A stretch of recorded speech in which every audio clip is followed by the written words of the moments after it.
Assalomu alaykum, hurmatli tomoshabin, kanalimizga xush kelibsiz. Bugungi videoda pensionerlar uchun juda muhim yangilik haqida gapiramiz.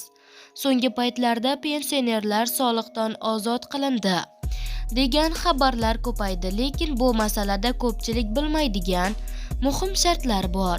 Agar xato tushunishni istamasangiz, videoni oxirigacha ko'ring.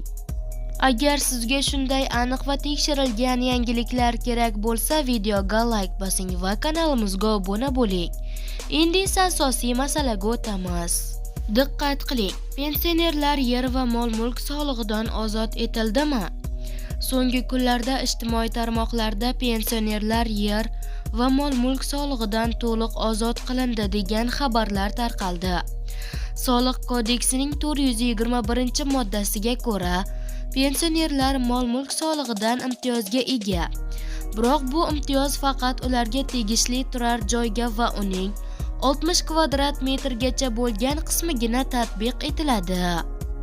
Yer solig'i masalasida esa bunday imkoniyat hamma pensionerlarga emas, balki faqat yolg'iz pensionerlarga beriladi. Qonunchilikda yolg'iz pensioner deb yolg'iz o'zi yoki voyaga yetmagan yoki nogironligi bo'lgan bolalari bilan yashovchi shaxslar tushuniladi. Imtiyozdan foydalanish uchun pensioner pensiya guvohnomasi yoki pensiya jamg'armasidan ma'lumotnoma, mahalla fuqarolar yig'ini tomonidan beriladigan ma'lumotnomani soliq organiga taqdim etishi yetarli, deyiladi xabarda. Xulosa qilib aytganda, pensionerlar uchun soliq imtiyozlari bor, ammo ular hammaga bir xil tarzda berilmaydi.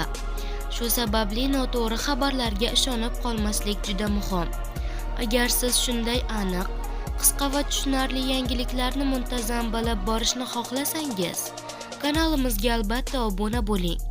Videoni oxirigacha ko'rganingiz uchun rahmat. Fikringizni izohlarda qoldiring va yana bir bor like bosishni unutmang.